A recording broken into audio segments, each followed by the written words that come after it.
This is Banks County High School. It's located roughly 75 miles north of Atlanta, just 3 miles west of I-85. The district has only one high school serving approximately 900 students and resides in a rural Title I district. It's the high school I attended and where I've worked since 2007. I'm Josh Purcell, and this is the story of my Capstone project.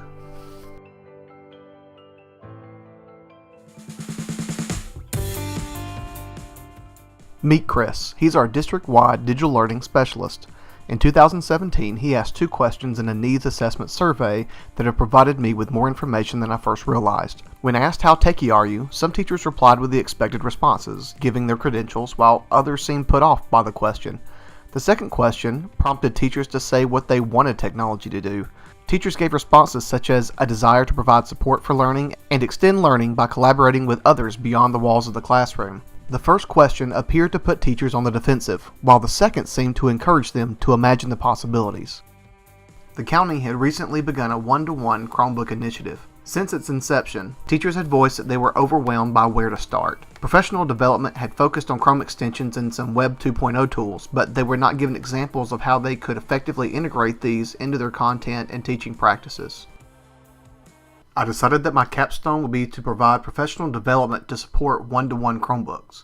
Doing so meant that I would also have to do research about how to provide professional development that was more meaningful and effective, addressing the reality that teachers often fail to adopt or continuously use instructional technology practices.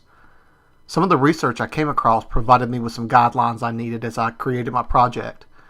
This research showed that negative attitudes toward technology were not new, and that these attitudes will negatively impact learning for both teachers and students. Further research revealed where the negativity might be coming from. Barriers such as a lack of confidence, a lack of relevant training, a lack of suitable hardware, and limited access to knowledgeable technology personnel leaves teachers feeling defensive and frustrated when confronted about their technology integration. Another set of studies highlight that there is a correlation between self-efficacy and attitudes because teachers felt more control of the factors that affect their teaching, and that there are 3 conditions that must be met for teachers to want to use technology. Number 1, the teacher must believe that technology can more effectively meet a higher level goal than what has been used. Number 2, the teacher must believe that using technology will not cause disturbances to other higher level goals that he or she thinks are more important than the one being maintained. And number 3, the teacher must believe that he or she has or will have sufficient ability and resources to use technology.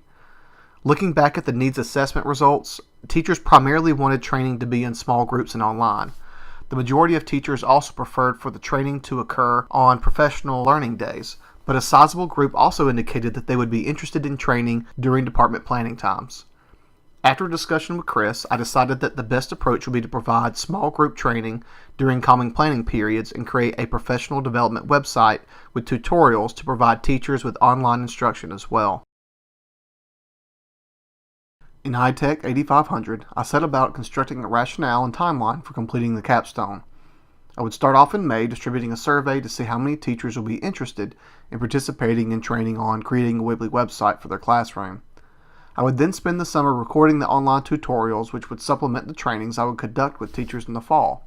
The plans also included a gamified element, using Google Sheets to collect and analyze teacher use of the online resources. When school started back in August, I would conduct small group trainings throughout the semester using feedback to guide my practice and create the last set of instructional videos, all before completing an evaluation of the data in January. May came and I created my own teacher survey to find willing participants. Of the 48 responses, a third of the teachers reported that they had a website. Most of these teachers reported that they updated these sites monthly at the least. I was amazed to find that over 37% of all respondents had agreed to participate in the trainings. Some of these were teachers who already had websites, but they wished to learn more or switch platforms. Excited to begin, I recorded my first screencast, and that was where my troubles began. My current computers were unable to render a quality video. Flicker and pixelated images combined with a constant hum on the audio made it unbearable for me to watch my own videos. I knew I'd have to update my equipment to make videos that others could watch. It took until Black Friday to find the right deals to build the desktop. This created a crippling delay on my capstone. I began working on the website and Google Sheet in my spare time, which was very little. I had taken on a second job back in 2015, teaching at a prison 2 nights a week. On top of that, I was also on a team creating the new online economics course for use at the prison site. The time requirements for summer semester classes was far more intense than I had anticipated, and my family and I still made the annual drive to Minnesota to visit my in-laws. August came and I managed to get the video showing how to create an account on Weebly using someone else's computer. I shared this with the teachers who all agreed to participate in the training. It had taken too long to get the first video out, and I realized I could not maintain face-to-face small group sessions for all of the participants. I was able to work out a schedule with 4 of the teachers, 2 from the social studies department and 2 from the ELA department. In December, I was finally able to build my computer. I bought a subscription to Adobe and began using Premiere and Audition. It took until the fall semester was over for me to find time to resume making the content for my capstone. I didn't have much experience making media in Adobe. I'm still learning and watching a lot of tutorials, but at least I have a lot of fun making audio and video content. I wish I didn't have such a hard time talking at a computer. I'm working on sounding and looking more natural, but my awkwardness led to a lot of editing time. I spent much of Christmas break getting things finalized. I made videos, lots of videos, and thumbnails for the videos. I made challenges that teachers could complete for each video to earn experience points. I built a massive spreadsheet to collect all of the teacher submissions to allow them to record their progress and then view it later. I included an avatar feature so that teachers could remain anonymous on the board if they wished. I included a way for teachers to request workshops and created a Google form so they could leave feedback about the site or the trainings. In the end, I received lots of feedback, but none of it came from my feedback form. It was easier for teachers to just give feedback in person than to fill out the form. I would have liked to have had a record to reflect on, but my favorite feedback came from when I was working with teachers in the small group. The most memorable of these was when a veteran teacher of 20 years announced, "I feel powerful," after she embedded a Google Sheet in her AP US History course website. The smile on her face and the change in her posture said more than a Google form ever could.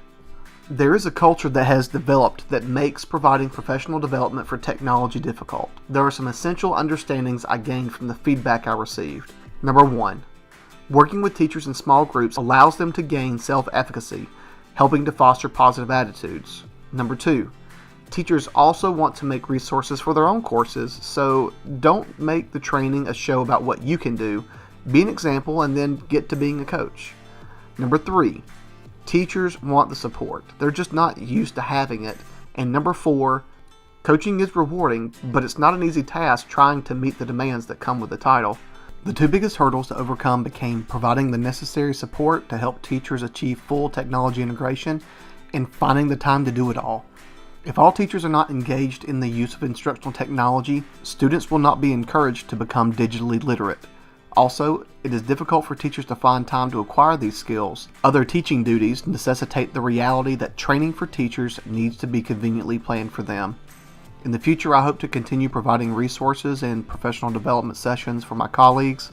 It would be beneficial to complete the Weebly website series so that teachers can use more of the features to facilitate learning. I also plan to create some resources for our online safety management software as well as the school's grading software to help teachers be more efficient. Finally, needs change over time. I'm sure I'll find more to do after completing these goals.